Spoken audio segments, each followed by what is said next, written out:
Issues کے اوپر بات کرنا چاہتا ہوں. سب سے پہلے کہ 3 دن ہو گئے ہیں،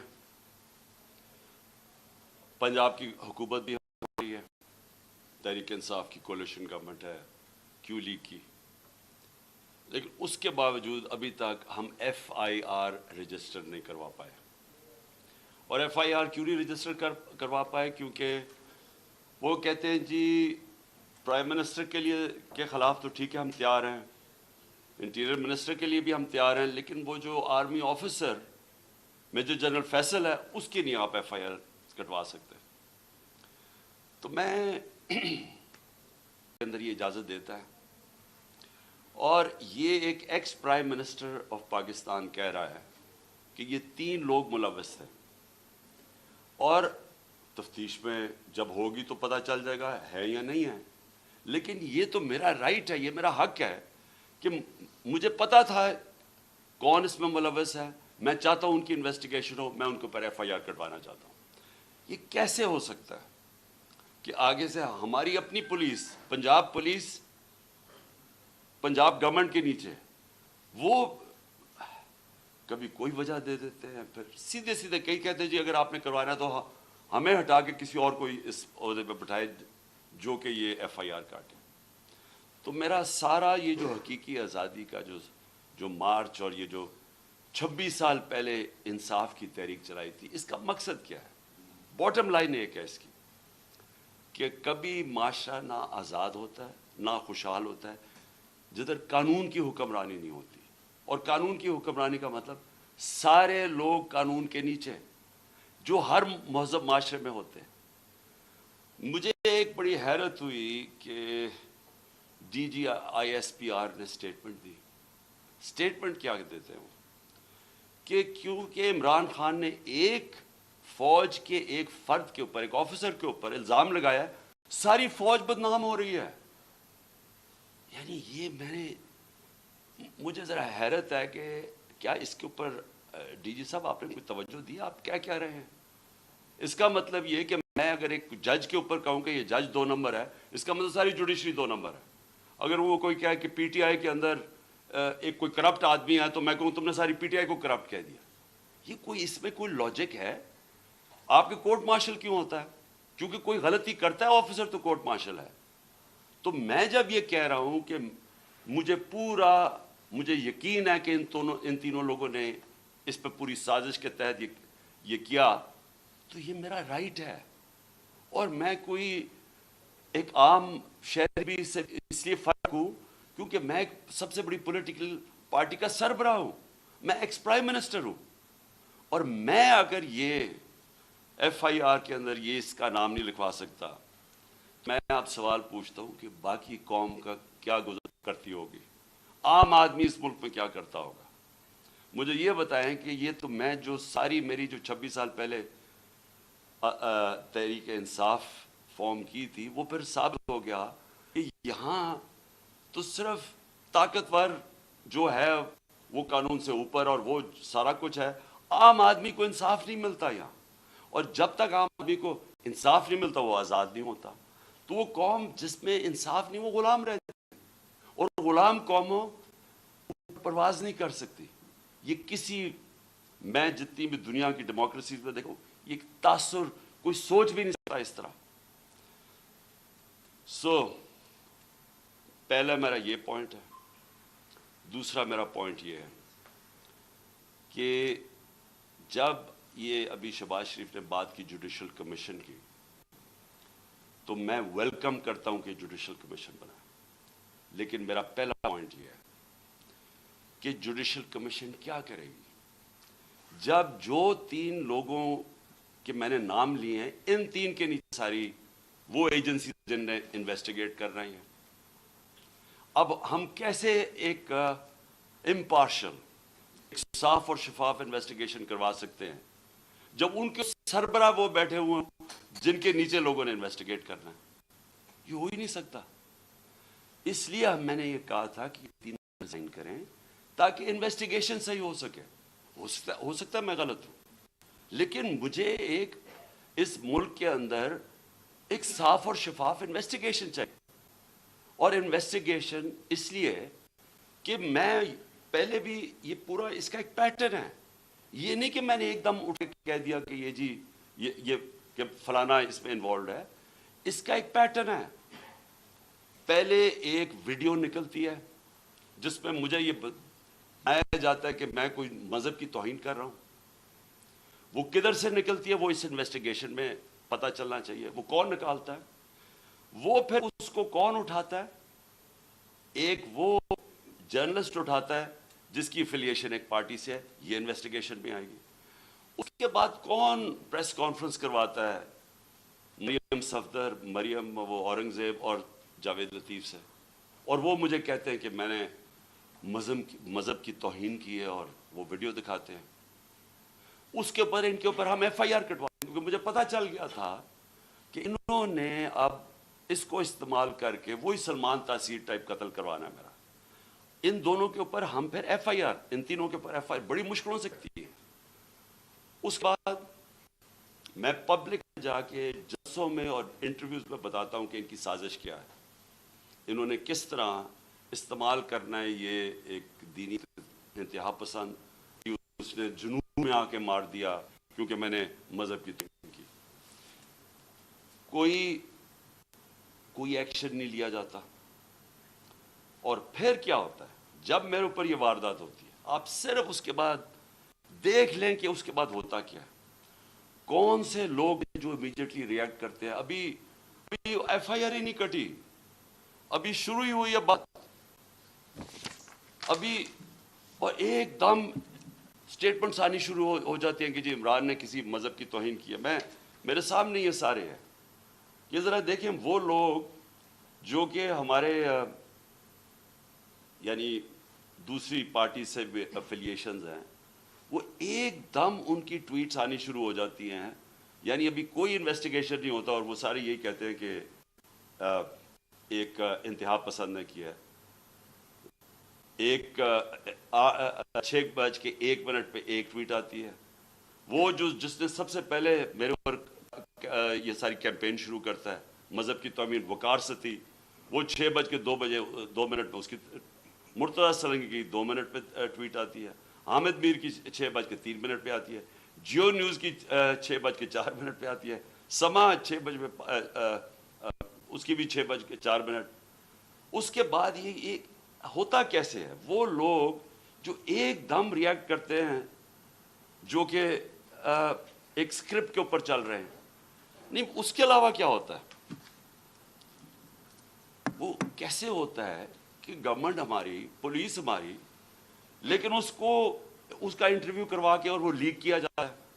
وہ جو بندوق چلانے والا ہے, ایک دم اس کا انٹرویو لیک کیا جاتا ہے. کون؟ پولیس. ہم پولیس سے پوچھتے ہیں, وہ کہتے ہیں جی ہم کیا کریں, ہمیں پیچھے سے پریشر تھا. آئی جی, وہ آئی جی سے پوچھا جی آپ بتائیے کیسے یہ لیک ہوئی, وہ کہتا ہے جی ہیک ہو گئی. ایک کے بعد دوسرا جھوٹ بولا جاتا ہے. کون لوگ یہ انٹرسٹڈ تھے ایک دم اس کو بند کروانے. وہ جیسی انویسٹیگیشن ہوگی تو پہلے تو پتہ چلے گا کہ ڈب کس نے کیا اور پھر کس نے کور اپ کرنے کی کوشش کی. تو جب آپ یہ ہمیں کہتے ہیں کہ جوڈیشل کمیشن, میں کہتا ہوں اس سے بہتر چیز ہی رہی. لیکن جوڈیشل کمیشن جو سب سے پہلے کام ان کو کرنا چاہیے کہ جو لوگ ایکیوزڈ ہیں اس کے اندر, وہ کیسے ان پوزیشنز پہ بیٹھیں گے جدھر انڈیپینڈنٹ انویسٹیگیشن ہوگی. نمبر 2, میں یہ چاہتا ہوں کہ جوڈیشل کمیشن انکوائر کرے ارشد شریف کے اوپر, کیونکہ ہمیں پتہ ہے ارشد شریف کو کس سے خطرہ تھا.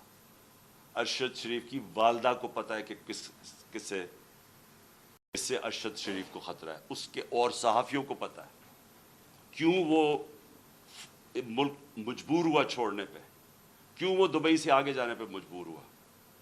اس نے لوگوں کو بتائی ہوئی ہیں چیزیں کہ کون لوگ ملوث تھے. اس کے اوپر بھی جو سپریم کورٹ کے اندر جو کمیشن بنائی جائے, اس کی پوری انویسٹیگیشن. تیسری جو سائبر ہے, اب یہ کنٹروورسی چلتی جا رہی ہے.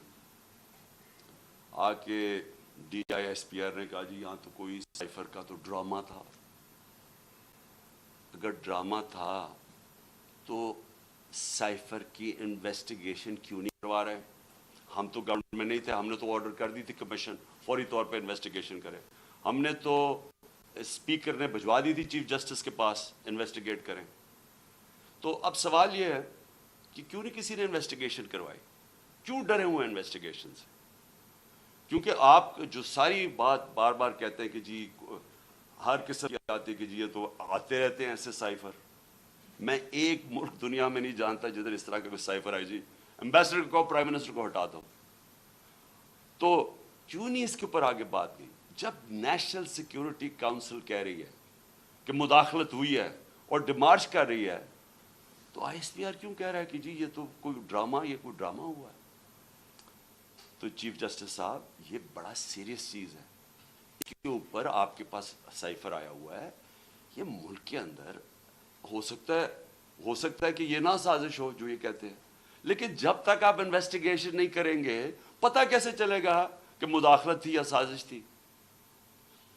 اور چوتھی جو میں سمجھتا ہوں کہ اس ملک کی تاریخ کی سب سے شرمناک چیز ہوئی ہے, اس کے اوپر چیف جسٹس صاحب اور یہ جوڈیشل کمیشن بیٹھ کے ضرور انکوائری کریں.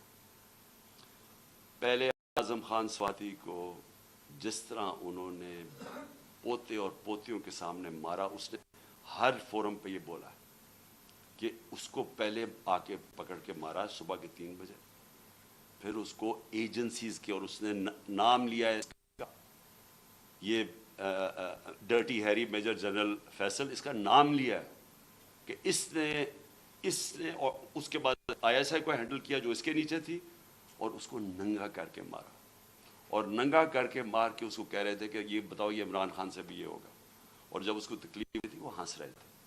ایک یہ شرمناک ہے کہ پاکستان کے سینیٹر کو ایک دوسرے تنقید کر دی. ساری دنیا میں جو پاکستان ایک بنانا ریپبلک کی طرح ایک کمپیئر ہوتا ہے کہ کیا کس طرح کا ملک ہے کہ ایک سینیٹر کو ایک تنقید کے اوپر کیا, باہر تو کوئی نہیں انڈرسٹینڈ کرتا ہے. لیکن جو اس سے بھی شرمناک چیز ہے, جو ساری پاکستانی قوم ہل گئی ہے, وہ ہے جو انہوں نے ویڈیو بھیجی ہے اعظم سواتی کی بیوی کو. میں سمجھتا ہوں کہ جسٹس صاحب اس کے اوپر پوری تحقیقات کریں. وہی لوگ جو کہ وہ یوزول سسپیکٹس جو کور اپ کرنے کے لیے اب جو یہ میرا بھی یہ اسیسینیشن اٹیمپٹ کور اپ کر رہے ہیں اور اب بھی کر رہے ہیں, وہ کہہ رہے ہیں کہ جی وہ کوئی جعلی ویڈیو ہے, جی وہ کوئی فیک ویڈیو ہے. اعظم سواتی کے پاس اوریجنل وہ آئی ہوئی ہے, جدھر سے وہ بھیجی گئی ہے, جس نمبر سے بھیجی گئی ہے, ان کے پاس وہ پوری وہ ویڈیو ہے جس کے اندر وہ دکھایا جا رہا ہے, اور وہ فیک نہیں ہے. اور اعظم سواتی نے مجھے رات کال کر کے کہا کہ وہ سپریم کورٹ کے باہر وہ وہاں بیٹھ کے احتجاج کریں گے, دھرنا دیں گے, وہ ڈیمانڈ کریں گے کہ سپریم کورٹ ان کو جسٹس دے. سپریم کورٹ کی لاجز جوڈیشل لاجز تھی کوئٹہ کے اندر جدھر یہ ویڈیو بنائی گئی ہے. یہ ساری قوم آج سپریم کورٹ کی طرف دیکھ رہی ہے. اعظم سواتی نے فیصلہ کیا کہ وہ وہاں باہر دھرنا دے گا, ہمارے سارے PTI کے سینیٹرز اس کے ساتھ بیٹھیں گے, وکلا کے آرگنائزیشنز کے لوگوں کو دعوت دی ہوئی ہے, وہ آپ آ کے وہاں بیٹھیں اور ڈیمانڈ کریں کہ یہ ملک ہمارا یعنی کدھر گرتا جا رہا ہے, کہ اس انتہا پر پہنچ گئے ہیں لوگ بلیک میل کرنے کے لیے, کنٹرول کرنے کے لیے. یہ اس طرح ہے کہ جس طرح کوئی لائن سے ہٹے گا تو اس کو بلیک میل کرنے کے لیے کوئی نہ کوئی چیز سامنے کر دے گی. اس انتہا پہ بھی کوئی نہیں سوچتا تھا وہ گر جائیں گے کہ میاں بیوی کی ویڈیو بنا کے انہوں نے اس کی بیوی کو بھیج دی. میں سمجھتا ہوں کہ یہ ایک ہر ملک کی تاریخ میں ایک ڈیفائننگ مومنٹ آ جاتا ہے. یہ وہ مومنٹ آ گیا پاکستان میں. میری ریکویسٹ یہ ہے کہ سارا جو ہمارا جسٹس سسٹم ہے, جو ہمارا انصاف کا نظام ہے, اس کی پوری ایک کریڈیبلٹی ایٹ سٹیک ہے. اگر اس نے اپنا عزت کرنی ہے پاکستان میں تو اس کو اب کھڑا ہونا پڑے گا کمزور کے ساتھ, رول آف لا امپلیمنٹ کرنا پڑے گا. یہ نہیں ہو سکتا کہ ایک یہاں جو مرضی کر لیں کہ ایک کوئی آفیسر بیٹھا ہوا ہے ISI کا، وہ اس طرح کی نیچ حرکتیں کرے اور اس کو ہاتھ بھی نہ کوئی اس کو کہے تو وہ ISPI کہہ دے کہ جی فوج کی توہین کر دی ہے، اس کو کچھ اور کچھ کہے تو جی ملک کی سیکورٹی کو کچھ ہو گیا، آپ کے اوپر جی سیڈیشن چارج لگ جائے گا، عمران خان کے اوپر غداری لگ جائے گی، جو مرضی لگانا لگائیں۔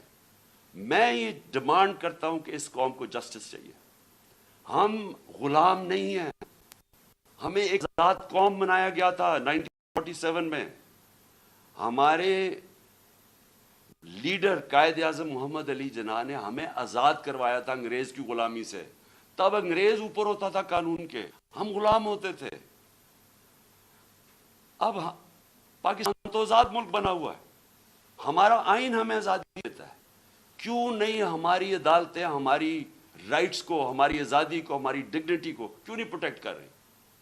اور یہ اگر اعظم سواتی سے جو یاد رکھیں، سینیٹر ہے پاکستان کا، ایک کامیاب بزنس مین جو کامیاب باہر پیسے کما کے پاکستان آیا ہوا ہے، اس سے یہ ہو رہا ہے۔ ایک prime minister, ex prime minister ایک ملک کا FIR نہیں رجسٹر کروا سکتا، کیونکہ جناب وہاں وہ طاقتور حلقے ہیں جو ان کو کوئی ملک کا قانون ہی نہیں ہاتھ لگا سکتا، وہ کوئی غلطی نہیں کر سکتے۔ اگر فوج کے اندر اس طرح کے لوگ ہیں اور ان کے اوپر آپ ایکشن لیتے ہیں، یہ فوج کی بہتری ہے۔ اگر آپ اپنے اداروں کے اندر کوئی بھی کرپٹ یا جرائم پیشہ لوگوں کو نکالتے ہیں، آپ کے ادارے مضبوط ہوتے ہیں۔ اکاؤنٹیبلٹی سے ساری دنیا جانتی ہے کہ جمہوریت کی کامیابی اس لیے ہے کہ جمہوریت میں اکاؤنٹیبلٹی ہے۔ جو ساری برطانیہ کی جمہوریت جو ہم نے اپنائی ہوئی ہے، اس کی بنیاد تھی میگنا کارٹا میں۔ میگنا کارٹا کیا تھی کہ طاقتور کو بادشاہ کے اوپر بھی قانون لاگو کرو، نہیں تو وہ قانون کے اوپر تھا۔ تو وہ ساری سٹرگل جو ڈیموکریٹک سوسائٹیز کی ہوتی ہیں، وہ رول آف لا کی ہوتی ہیں کہ قانون کے سامنے سب ایک برابر۔ یہاں بلیٹنٹ وائلیشنز ہو رہی ہیں کہ یہاں ایسا کوئی کریٹ کر دیا خوف کا کہ لوگوں کے ذہنوں میں ڈال دیا ہے کہ جی یہ لوگ، یہ تو بس ان کو تو کچھ کہیں نہ جو مرضی کریں کر سکتے ہیں۔ پاکستانی فوج مضبوط ہوگی جب اس کے اندر اکاؤنٹیبلٹی ہوگی۔ پاکستان کی فوج کمزور نہیں ہوگی، وہ کمزور اس طرح ہو رہی ہے جب اس طرح کا آدمی حرکتیں کر رہا ہے۔ تو میری ریکویسٹ یہ ہے کہ یہ جوڈیشل کمیشن بنے اور یہ چیزیں جو میں نے ابھی 4 پوائنٹس کہی ٹیک اپ کریں۔ اور میرا لاسٹ پوائنٹ، ہم نے فیصلہ کیا ہے کہ ہماری جو مارچ ہے اب وہ شروع ہوگی منگل سے۔ وہی وزیر آباد جدھر مجھے یہ گولیاں لگی تھی اور ہمارے 11 اور لوگوں کو گولیاں لگی تھی اور جدھر معظم شہید ہوا تھا، ادھر سے ہماری مارچ شروع ہوگی۔ میں ہر روز مارچ سے خطاب کروں گا یہاں سے، اور ہماری مارچ اگلے 10 سے 14 دن تک، اس کے بیچ میں سپیڈ کے اوپر ڈیپینڈ کرتا ہے، یہ پہنچے گی پنڈی۔ سارے پاکستان سے وہ لوگ اسی ٹائم پہ نکلیں گے کہ ایک ٹائم پہ جب یہ پلان کریں گے 10 اور 14 دن کے بیچ میں پنڈی پہنچنا۔ میں پنڈی خود ہوں گا، اور ادھر سے سارے پاکستان کی جو لوگ جمع ہوں گے اس مارچ کو پھر میں لیڈ کروں گا۔ اور میں یہ اپنی ساری قوم کو آج کہنا چاہتا ہوں کہ آپ ساروں نے ایک چیز سمجھ لینی ہے کہ اگر ہم یہ خوف کے اندر آ کے، اور ہم نے یہ جو میں بار بار کہتا ہوں کہ لا الہ الا اللہ، کوئی نہیں ہے خدا سوائے اللہ کے، یہ ہمیں آزاد کرتا ہے، یہ ہمارا کلمہ ہمیں آزاد کرتا ہے۔ آپ جس وقت کسی سے ڈر کے اپنی آزادی کمپرومائز کریں گے، اپنے ضمیر کا سودا کریں گے، میری نظر میں وہ شرک ہے۔ یہ ساری قوم کے لیے ہمیں اب اس وقت سب کو یہ اپنا خوف ہٹانا چاہیے اور بتانا چاہیے کہ ہم انسان ہیں، ہم بھیڑ بکریاں نہیں ہیں۔ ہم یہ قوم پاکستان ایک بڑی خواب کا نام ہے، اور ہم یہ اس طرح کی جو حرکتیں ہو رہی ہیں پاکستان میں، اور جس نے ہم ملک کا سارا پوٹینشل ختم کر دیا ہے کہ ہم آج بیکاریوں کی طرح دنیا میں پھر رہے ہیں، اس کی یہ وجہ نہیں ہے کہ یہاں وسائل نہیں ہیں، اس کی وجہ یہ ہے کہ یہاں انصاف ہی نہیں ہے، اس کی وجہ یہ ہے کہ یہاں رول آف لا نہیں ہے. اور اس لیے یہ وقت ہے حقیقی آزادی لینے کے لیے. آپ میرے ساتھ سب آئیں، سارے پہنچیں. جب میں انشاءاللہ پنڈی سے شروع کروں گا، اپنی پارٹی کو جوائن کروں گا اپنی، جب یہ سب ہماری جی ٹی روڈ سے شاہ محمود قریشی لے کے آ رہے ہوں گے، اور پھر باقی ہمارے لیڈرز پرویز خٹک، کے پی سے، اور سارے ہمارے لیڈرز ایک پورا انسانوں کا سمندر لے کے آ رہے ہوں گے پنڈی، اور پنڈی سے انشاءاللہ میں لیڈ کروں گا، اور اس کے بعد ہم آگے جائیں گے. تو میں اپنی قوم کو آخر میں کہنا چاہتا ہوں کہ لا الہ الا اللہ، کوئی نہیں ہے خدا سوائے اللہ کے. اس کا فیصلہ ہوتا ہے جب وہ اوپر لے کے جانا ہوتا ہے. اس نے کوئی آپ کو اس سے پہلے نہ اوپر لے جا سکتا ہے. اس کا جب فیصلہ ہو جاتا ہے ایک منٹ آگے نہ پیچھے ہوتا ہے. یہ جب آپ کا ایمان ہو جاتا ہے آپ آزاد ہو جاتے ہیں. اس لیے یہ خوف کو ختم کریں کہ ڈرا کے دھمکا کہ ہم یہ کر دیں گے وہ کر دیں گے، اور ساری قوم کو اس طرح بھیڑ بکریوں کی طرح رکھنا، یہ کوئی زندگی نہیں ہے. میں بار بار کہہ رہا ہوں کہ میرے لیے غلامی کی زندگی سے بہتر موت ہے. اور میں یہ چاہتا ہوں کہ جب ہم سب میں یہ اسپرٹ آ جائے، پھر ایک قوم وہ بنے گی جو آپ بن سکے. پاکستان زندہ باد.